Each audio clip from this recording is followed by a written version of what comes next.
Hey guys, this is Soy Milk. Long time no see. I've been away from IDV for the longest time, and that I don't mean like away from the game because I constantly play rank and everything. So I want to make this video about why did I leave from YouTube and Instagram a little bit too because I just want to. I think I like never spoke about this, and yeah, it's been a while since my last video update and I just want to share a little bit of like what happened. Why did I disappear literally?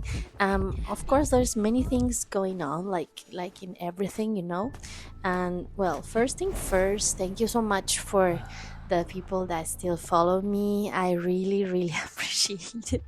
I know I'm not very good like at updating or anything. I'm in general I'm very like introvert person. I know it doesn't seem like it, but yeah, I'm actually very introvert. And I really like to share, as you can see in my old videos, like the ones I used to post, and more center on like IVL content because I live in China. So for me, it's more easy and it's more convenient to read a news or stay updated with IVL. So of course, like for my point of view, IVL is much more easy to like follow, and I'm not gonna lie, I love IJL as well. It's very exciting, but to be able to read the updates of the players in IVL and all the tea and all this stuff is much more fun for me, like directly to read it in Chinese because I speak Chinese and everything. So yeah, that's why. So yeah, second of all, this video is going to be about two topics. The first one is why did I leave, and then the second one is like my experience in going to COA. I've been going to COA for the last 2 years, so this year will be my third COA. And what do I mean by going to COA? Going to COA, I mean just basically just like going to watch COA. And I want to talk about the experience because I feel like I never really had the time to talk about that because, like I said, so many things going on, and I also didn't know. I always like very unaware of like what's going on because I'm very like on my own world most of the time. But I know a lot of people would love to come to Koa, and this video is also to tell you guys what it feels like coming to Koa and how can you guys come to Koa as a viewer, of course, right? Um, One of the top pros of coming to Koa in China is that sorry about my throat. One of the top pros of coming to Koa in China is that now the tickets are easier to get. After 2 years of going to Koa, I finally know how to get the tickets. I know many things. I even like talk to some other people that also came to Koa, and I also go with my friends. So yeah, coming to Koa now 2026 is definitely something way more easy than back in 2024. So yeah, I remember my first time going to Koa after like you know what I mean, like after like being closed for so long, because as you know, like in here in China, like things were like closed up for pandemic and everything, so we couldn't like go out much. So yeah, it was really exciting to see like everything open back again, and then I went to Koa with my friends, and I was so lucky. I saw before you, I saw Zeta, I saw a lot of teams. My God, I saw MRC, I saw the five. Like we saw, all the players were so friendly. Of course, out of respect, I will not approach any player as long as somebody allow me to. Like I will ask the coach, or I will ask the agent, or someone that is like, like it is like allow with like someone that will have like know them, will say like, will you allow me to like say hi? And they will say, yeah, of course you can say hi. You know what I mean? Like there's always this distance that one as a fan should keep, and I think that's extremely important because a lot of the time, if there is no one with the players, I will literally not even get close to them because first of all, we all live in the same area. Like basically, let me explain to you. So basically, when you go to Hangzhou, which is the name of the Koa venue, there is an area for the players and there's an area for the public, right?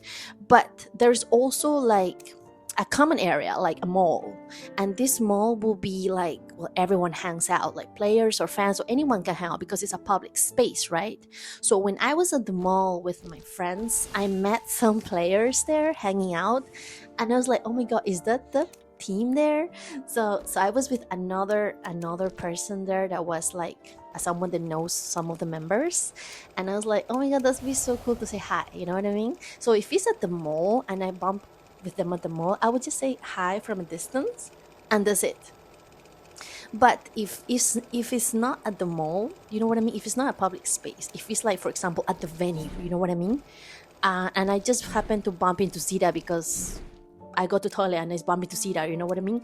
I'll literally ignore them because, first of all, this is not a public space, and for some reason I just heard so many news about like some extremely like toxic fans, like in Korean it's called sasaeng, that they will literally like chase how to say, chase players or something like that, or like how to say, like bother them, you know what I mean? And I don't want to be like that. So if I one time I bump into Sita and we are like around the venue, around the venue, like around the arena. So me and my friend, I was with my friend, and I was Osita, and it was right after the match they lost. So I literally ignored them because I don't want to be rude. First of all, I'm just a fan, okay? I'm literally no one. And they literally lost a match. So why should I even like, I mean, some of my friends said like, oh, you should have go and cheer for them or say hi and everything. But at the moment I was sad that they lost too, and I don't want to like give my sad energy or something like that. So yeah, I literally said, oh my god, that's Sita. I just like, okay, just let them like, you know, like how to say, like give them some privacy, you know what I mean? So I literally just went past them. I didn't even make eye contact at all because I don't want to bother them. To be honest, I'm not the type of person that I don't like to bother people unless like if someone is close to me. So yeah, if I don't know them, I mean, yeah, why? I'm just a fan, you know what I mean? But I do know some players there. Like I met UKJ in before, and I met Bitstopers, and I met Schmitty, I met Sprinter, and yeah, because after casting online, because I was casting in before, I felt like I want to be there. Like I want to know what is to be like in the venue, like to feel the atmosphere. So yeah, it is definitely an experience worth watching, worth coming. So if you are nearby Asia, like if you are nearby, you can definitely try coming because nowadays it's only like 3 or 4 days. You don't have to come for a whole week. Like I have no fans. Some of my friends, they will come here for the whole 1 week or whole 2 weeks. But because I have a job actually, so I cannot like be here all the time, and also have some like family to take care of. So of course I only can come for like 3 or 4 days max, but I will make those 3 or 4 days the most. Like I will bring gifts. Like most of the Chinese fans, Japanese fans, as you know, they like to like prepare some handcrafts, letters. So I also prepare a lot. I always bring stuff with me, either to give to other fans or to give to the players if I happen to bump into them. And I remember like some of the Southeast Asia teams, because I used to cast before and I used to cosplay too, and then they will recognize me and they'll be like, oh my god, are you Soybean? And I'm like, yes. And some of the Southeast Asia players will like take picture with me, and it will be fun. It's all friendship, you know what I mean? Like we all love the game, and it's just happy to meet some people that are like the game as well, and all inside the venue, like I said, like in the common area. I mean, like there's a hangout area before you enter the venue, which is an area full of autographs, signatures, and a lot of like merch too. A lot of the merch is for free, by the way. They give you a lot of free merch, and a lot of the merch is easy to get as well because there will be free merch and like goodie bags, and there's also like get do a little challenge and get merch. So they will make you like spin around or like guess what character is this, or just very like trivia questions, and you can get merch as well. So I also always get a lot of merch. And the fans, a lot of fans are cosplaying. As you know, we love the cosplay because I mean it's just a vibe. You know what I mean? Everyone comes here like you work so hard, you study so hard, and you just come to a place to relax and hang out with people that love the same thing as you do. So why not like go all the way, right? So yeah, me and my friends would cosplay and we just hang out and have fun, play games in between matches. And yeah, I mean, it's really exciting about it.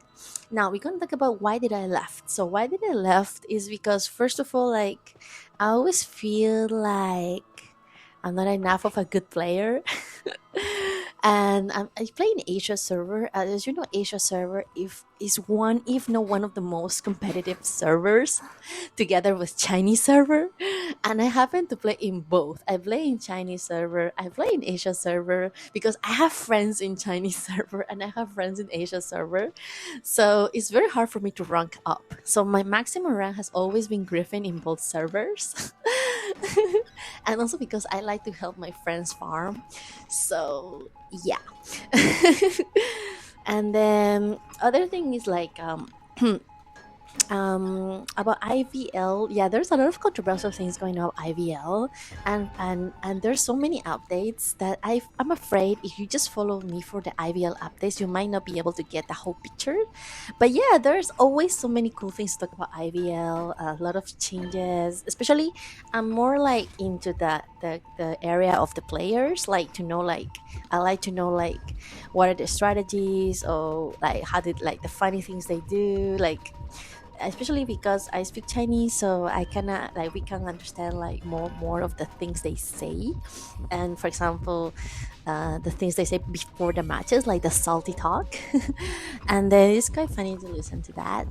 And so I felt like yeah, I just want to enjoy. Like I don't have to like you know what I mean, like translate too much because I don't know if people is interested in IVL or not. So yeah, that is just my take on like what type of content should I make. So yeah, I decided that since this is gonna be my third year on going to COA as a fan, I definitely would like to share what is the strategy to how to go to COA if you guys are interested. So please follow me if you want to know about more tips, how to get here, how to get the tickets. Like I know everything, literally.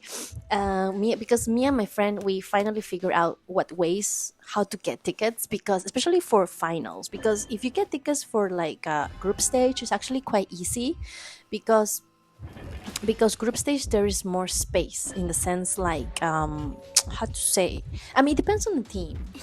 So group stage I think is a bit easier because group stage is longer. Group stage is literally like 2 weeks, so that's what's easier to get tickets because 2 weeks is like 14 days, right? So I mean you can definitely get at least 1 or 2 days, you don't need to go every day, right? And then the other 2 days you can use to just like do some tourism, hang out around the venue, or just chill around it, and then you can just get tickets. And then for finals though, it is way harder to get tickets because everyone wants to go to finals. And let me tell you why. The first reason is because finals is done in another venue, it's not done in Guangzhou.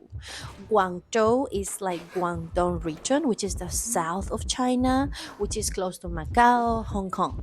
So it's in the south. And Hangzhou, Hangzhou, Hangzhou, it is in the almost like in the middle south. So it is like 3 hours away from Guangzhou. So the venue is also huge. It's literally the biggest esport venue in China. So that venue is like OG. So guys, if you can get like the tickets to finals, it is the most amazing thing you can do because it is beautiful. It has some spaceship like lights. It is just amazing. Okay, it's a whole vibe going to Hangzhou to see finals. So yeah, this year definitely going to do some videos about going to Hangzhou, getting tickets. And then nowadays, as me and my friends figure out, you don't have to like buy tickets by yourself. You can always pay someone a little bit extra bucks just to get security tickets online because that's what most people do. It is so hard to buy tickets for finals that people would just pay extra bucks just to secure the ticket for the day that you want, because those tickets, most of them are really really sold out, especially finals, like the last 3 days, right? So yeah, and there's a lot of rantian, how to say, softwares, that apps, I mean apps, sorry, there's a lot of apps that help you doing that, especially cnu is literally the best app for buying tickets and for securing tickets. Then trip.com is the app that you need for getting the flight and the hotel together, because if you get the flight and you get a hotel together, you get a huge discount, you get like 30% discount. So I definitely recommend getting the hotel and the airplane ticket together, and then go to CNU to secure your ticket. So that way you get these three things. When you get these three things done, then it's good. The fourth thing you have to also think about, like even before everything, is if you get a Chinese visa. Like I have the Spanish passport, so of course, like Spain has a free visa policy, so I don't have to worry too much about my visa. I can stay in China for 90 days, or like depends on what visa you have. I have like a very good visa, so my visa is like 30 days per entry. So yeah, like I said, I usually go for no more than a week, so yeah, it's fine. And then because I don't live in mainland, I live actually in Hong Kong. So in Hong Kong we use another type of visa, but yeah, it's essentially the same thing. Then if you have American passport, I think like you have to check the visa policy. I'm really not sure about if there is like a free visa, because I know for sure a lot of countries now are getting free visa entry. So you need to check, or just get you can, yeah, getting the visa is like key if you're coming from far, right? And then Southeast Asia, I think here is easier. Like it's easier to get the visa. Just tourist visa is, it should be quite easy. And then yeah, just let me know any questions you have. I'll share you guys some footage. That's my cat. That's right. Okay, I'll share with you guys some of the tips on how to get to here and everything. And just I'm so happy to share some of the knowledge regarding coming to COA, coming to IVL, or just coming to IVC, no, IVS. Yeah, life is very nice experience. If you guys can do it just at least once in your life, it's something really worth it. Like you don't know who you bump into. Like my friends bump into their favorite players, and I was like, oh my god, that's so lucky. And you get to see the MCs, you get to see the cosplayers, take some pictures. It is really nice experience. So yeah, let me know any questions you have, and yeah, that'll be the video for today. Bye bye.